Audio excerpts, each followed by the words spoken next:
Assalamualaikum warahmatullahi wabarakatuh. Yang terhormat kepada Ibu Rizka Asapetsila selaku dosen pengampu mata pembelajaran matematika SD atau MI. Dan yang terhormat kepada teman-teman semuanya yang sudah mau menonton video saya. Oke, untuk mempersingkat waktu, saya akan menjelaskan tentang materi modul ajar kurikulum Merdeka. Oke, langsung saja yang pertama yaitu ada tujuan pembelajaran. Yang pertama itu tujuan pembelajarannya yaitu peserta didik mampu memahami konsep, tujuan, strategi, dan prosedur pengembangan modul ajar.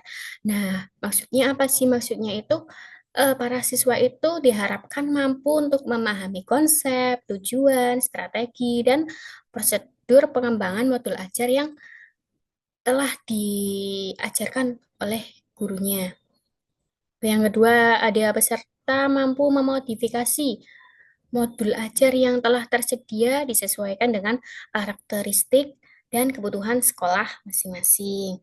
Yang ketiga, ada peserta mampu menentukan asesmen atau penilaian yang sesuai dari modul ajar yang dimodifikasi. Oke, yang terakhir ada peserta mampu mengembangkan bahan ajar yang relevan serta menyesuaikan tingkat capaian siswa untuk mendukung pembelajaran pada modul ajar yang dimodifikasi.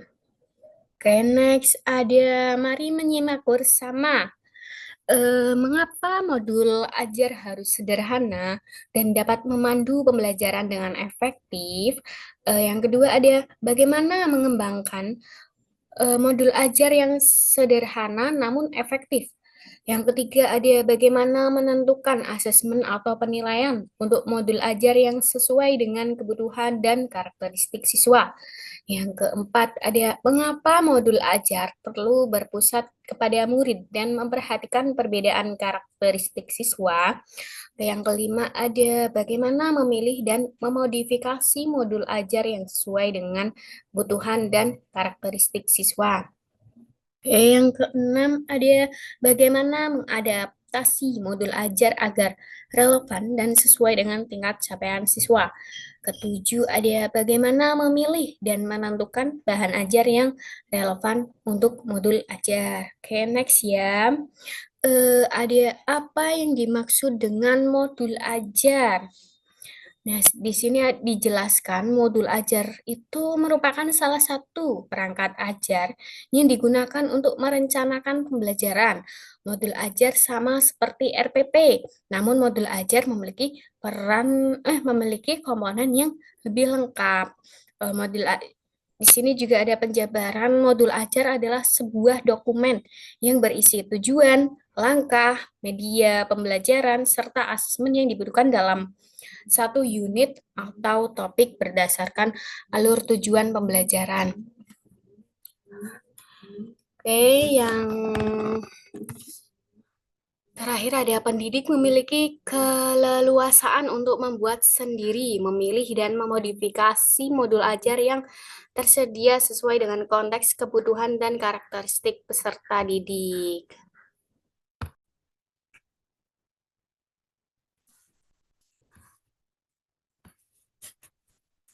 Oke, yang materi selanjutnya ada alur penulisan modul ajar. Nah, alur penulisan modul ajar itu sendiri ada kurikulum operasional. Kurikulum operasional dibagi menjadi dua. Yang pertama ada tujuan pembelajaran dan yang kedua ada alur tujuan pembelajaran. Untuk tujuan pembelajaran sendiri yaitu ada jabaran kompetensi yang dicapai peserta didik dalam satu atau lebih kegiatan pembelajaran. Nah, yang kedua ada alur tujuan pembelajaran. Ini mencakup rangkaian tujuan pembelajaran yang tersusun secara sistematis dan logis menurut urutan pembelajaran sejak awal hingga akhir suatu fase. Next ada contoh Contoh alur penyusunan modul ajar, mata pelajaran bahasa Indonesia. Tujuan akhirnya yaitu ada profil pelajar Pancasila ya, bisa dilihat teman-teman. Yang kedua ada output dari materi sebelumnya, mencakup ATP, indikator pencapaian kompetensi, dan rencana asesmen. Untuk ATP sendiri meliputi PP, yang kedua ada konten inti, ketiga ada pemahaman bermakna, dan yang terakhir ada produk akhir. Untuk ketiga ada elemen B, elemen bahasa Indonesia mencakup yang pertama ada menyimak, yang kedua ada membaca dan memirsa, dan ketiga berbicara dan mempresentasikan. Untuk yang terakhir ada menulis. Oke, next materi selanjutnya ya teman-teman, ada komponen modul ajar lengkap. Mencakup yang pertama, komponen modul ajar itu ada fase capaian modul ajar, yang kedua ada jumlah jam pelajaran, ketiga ada model belajar, keempat ada tujuan pembelajaran, dimensi Pancasila, dan yang terakhir ada pengetahuan atau keterampilan prasyarat.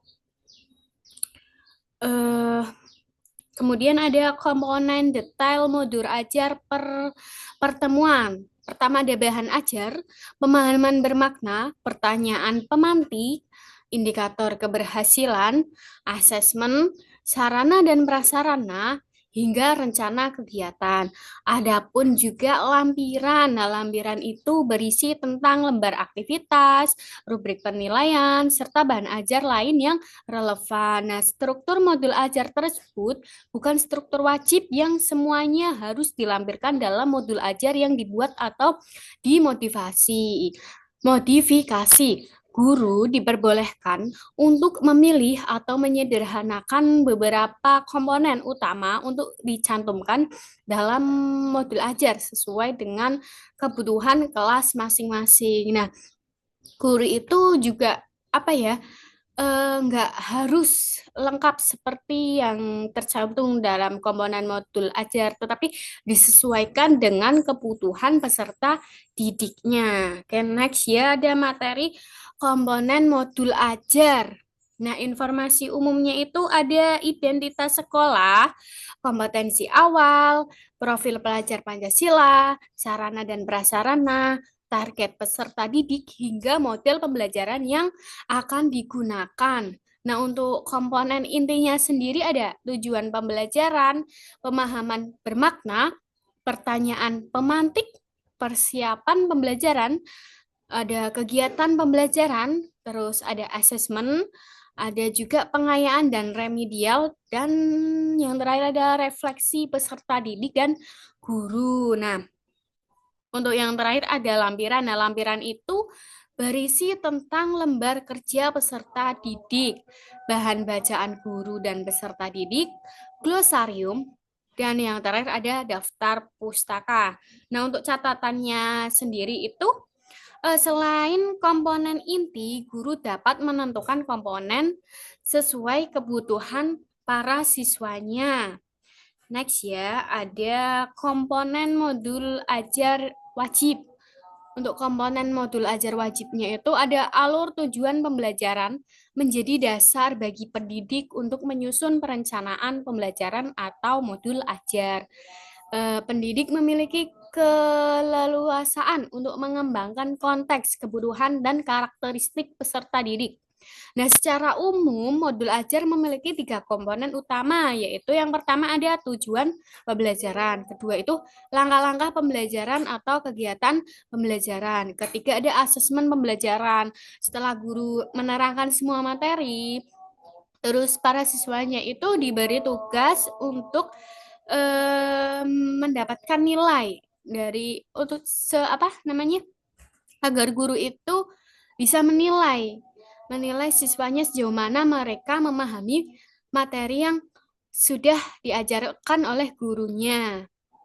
Nah, pendidik diperbolehkan apabila ingin mengembangkan modul ajar dengan komponen-komponen tambahan di luar komponen wajib. Nah, berarti maksudnya itu guru boleh ya menambahkan komponen di luar komponen modul ajar wajib.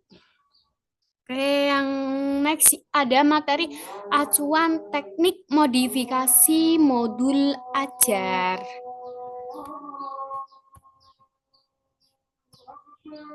Oke. Oke, materi yang selanjutnya ada acuan teknik modifikasi modul ajar. Yang pertama ada menetapkan tujuan belajar berdasarkan capaian pembelajaran dan ATP sesuai karakteristik murid, kurikulum, dan profil pelajar Pancasila. Yang kedua ada menyusun desain pembelajaran, melaksanakan dan merefleksikan kegiatan pembelajaran yang efektif.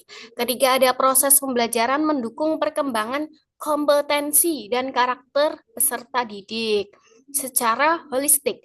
Yang keempat ada pembelajaran yang dirancang sesuai konteks, lingkungan, dan budaya peserta didik, serta melibatkan orang tua dan masyarakat sebagai mitra.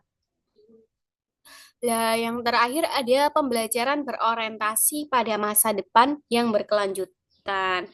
Next, ada hal yang perlu diperhatikan saat memilih modul ajar untuk dimodifikasi. Yang pertama ada apakah selaras dengan rencana yang sudah dibuat saat penyusunan alur tujuan pembelajaran. Yang kedua ada apakah cocok dengan kondisi dan karakteristik siswanya. Yang ketiga ada apakah sarana dan prasarananya tersedia di sekolah. Kan kadang ada sih ya, sekolah itu sarana prasarananya itu tidak lengkap. Jadi kita harus memodifikasi modul ajar agar sesuai dengan sarana prasarana yang ada di sekolah. Yang terakhir adakah yang perlu atau bisa dimodifikasi. Next ada contoh modifikasi modul ajar seperti sila memilih contoh modul ajar lengkap sesuai jenjang yang diinginkan yang tersedia di LMS.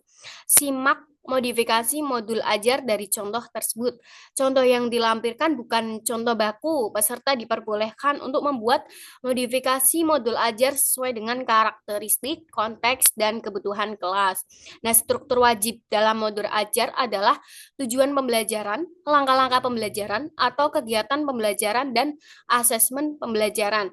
Nah, pendidik diperbolehkan apabila ingin menambahkan komponen lain yang relevan. Next, ada paradigma assessment. Nah, paradigma assessment itu yang harus diperhatikan dalam menentukan assessment meliputi penerapan pola pikir bertumbuh growth mindset. Yang kedua ada terpadu di mana asesmen mencakup kompetensi pada ranah sikap, pengetahuan, dan keterampilan yang saling terkait. Yang ketiga ada sekolah diberikan keleluasaan untuk menentukan teknik dan jenis asesmen. Kemudian keleluasaan dalam menentukan kriteria itu kriteria ketercapaian tujuan pembelajaran. Yang terakhir khusus SMK, terdapat juga bentuk asesmen khas yang membedakan dengan jenjang yang lain, yaitu asesmen praktek kerja lapangan, uji kompetensi, kejuruan, dan uji unit kompetensi. Oke, next ada asesmen awal pembelajaran. Nah, di asesmen awal pembelajaran itu ada asesmen awal pembelajaran dapat dilakukan untuk mengidentifikasi kebutuhan belajar peserta didik dan hasilnya itu digunakan untuk merancang pembelajaran yang sesuai dengan tahap capaian peserta didik. Kedua, ada pendidik dapat melaksanakan asesmen awal pembelajaran sesuai dengan kebutuhan. Misalnya pada awal tahun pelajaran, pada awal semester sebelum memulai satu lingkup materi dapat berupa satu atau beberapa TP atau sebelum menyusun modul ajar secara mandiri. Dengan demikian, asesmen awal pembelajaran tidak perlu dilakukan setiap mengawali tatap muka.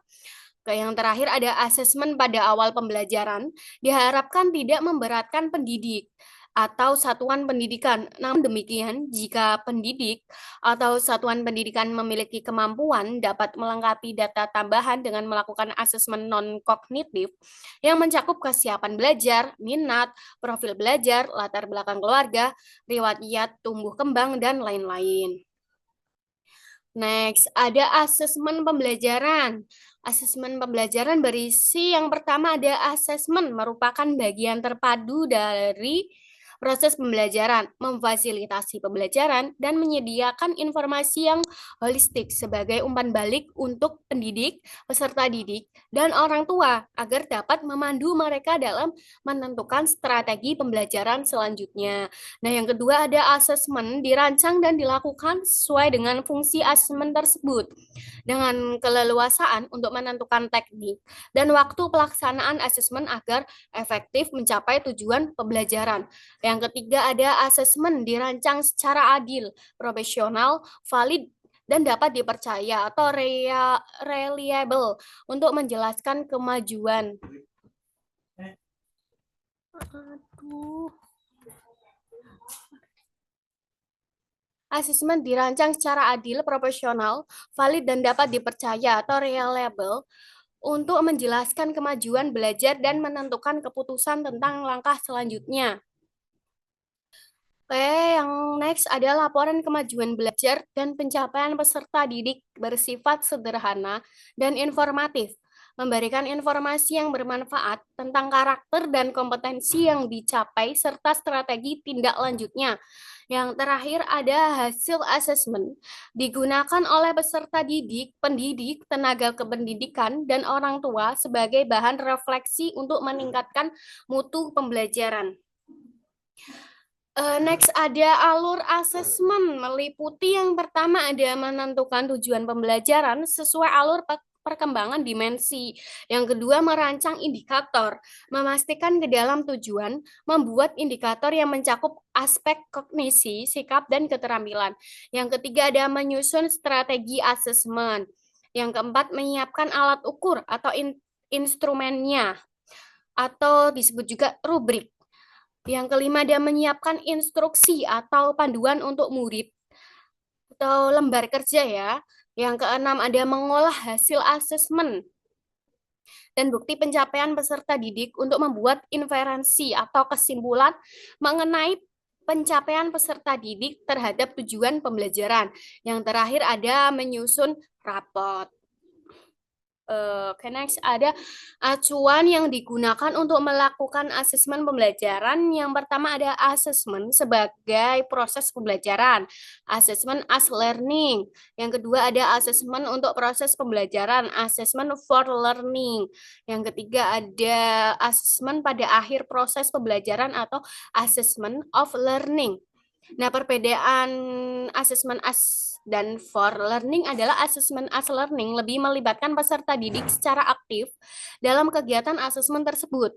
Nah, peserta didik diberi pengalaman untuk belajar menjadi penilai bagi diri sendiri dan temannya. Penilai diri, self-assessment, dan penilaian antar teman merupakan contoh asesmen as learning. Nah, dalam asesmen as learning, peserta didik sebaiknya dilibatkan dalam merumuskan prosedur, nah kriteria maupun rubrik atau pedoman asesmen sehingga mereka mengetahui dengan pasti apa yang harus dilakukan agar memperoleh capaian belajar yang maksimal.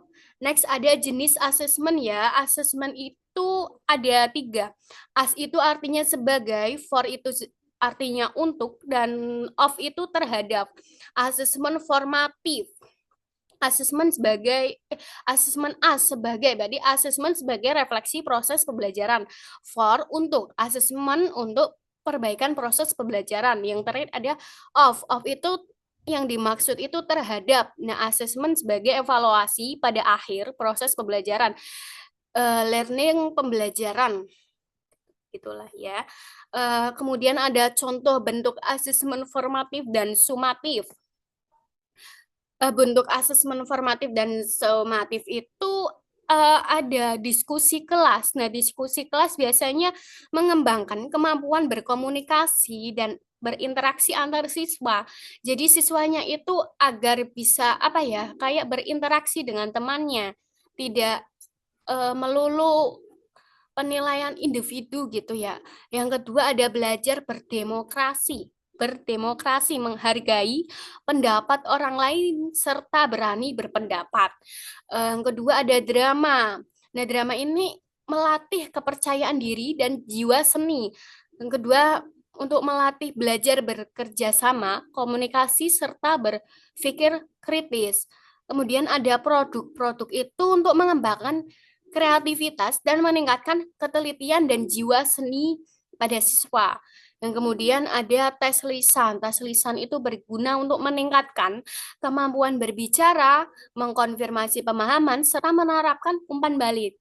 Yang terakhir ada presentasi. Nah, presentasi ini biasanya untuk mengembangkan kemampuan berkomunikasi siswa, serta belajar memahami topik secara mendalam, berpikir, dan bernalar kritis. Oke, next ada pelaksanaan asesmen sumatif dan formatif. Lah, pelaksanaan asesmen formatif dapat dilakukan dengan memperhatikan hal berikut. Pertama, ada dilaksanakan bersamaan dalam proses pembelajaran yang kemudian ditindaklanjuti untuk memberi perlakuan berdasarkan kebutuhan peserta didik serta perbaikan proses pembelajaran. Yang kedua, ada pendidik dapat menggunakan berbagai teknik seperti observasi, performa, kinerja produk, proyek, portofolio, maupun tes. Yang ketiga ada tindak lanjut yang dilakukan bisa dilakukan eh apa ini? Tindak lanjut yang dilakukan bisa dilakukan langsung dengan memberikan umpan balik atau melakukan intervensi. Nah, pendidik dapat mempersiapkan berbagai instrumen seperti rubrik, catatan anekdotal, lembar checklist untuk mencatat informasi yang terjadi selama pembelajaran berlangsung. Yang ketiga, yang selanjutnya, pelaksanaan asesmen sumatif dapat dilakukan dengan memperhatikan hal berikut. Pertama, ada sumatif, dilakukan pada akhir lingkup materi untuk kompetensi yang dikehendaki dalam tujuan pembelajaran dan pada akhir semester. Nah, kedua ada pendidik dapat menggunakan berbagai teknik seperti portofolio, performa. Performa itu berupa kinerja, produk, proyek, dan portofolio maupun tes. Nah, yang terakhir ada hasil sumatif dapat ditindaklanjuti dengan memberikan umpan balik atau melakukan intervensi kepada peserta didik maupun proses pembelajaran yang telah dilakukan. Penting ya bagi para guru untuk memegang rubrik penilaian sebagai dasar penilaian pada siswa. Next ada pengembangan bahan ajar.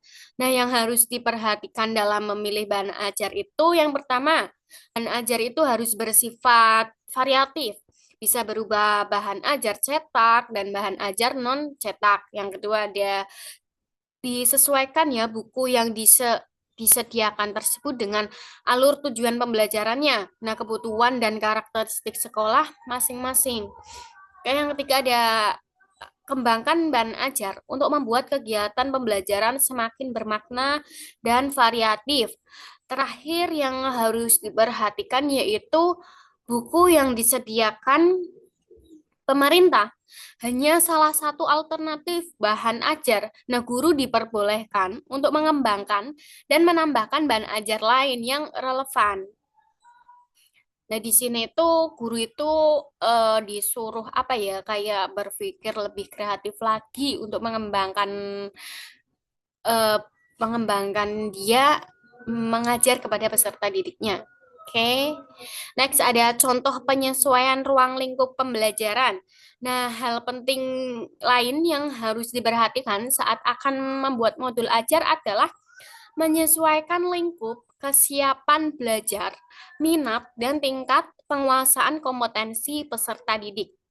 Nah, contoh penyesuaian ruang lingkup pembelajarannya itu berupa yang pertama, peserta didik yang belum menguasai kompetensi prasyarat atau belum siap untuk belajar di suatu lingkup materi diberikan kesempatan untuk mempelajari kompetensi pada tingkat yang lebih rendah atau dengan cakupan lingkup materi yang lebih sederhana.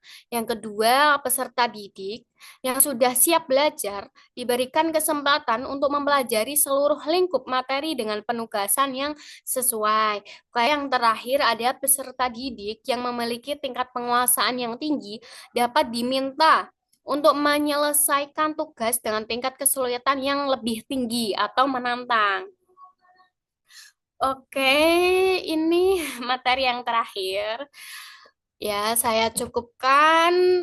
Mohon maaf apabila ada tutur kata yang kurang berkenan. Mohon dimaafkan ya teman-teman. Saya akhiri. Wassalamualaikum warahmatullahi wabarakatuh.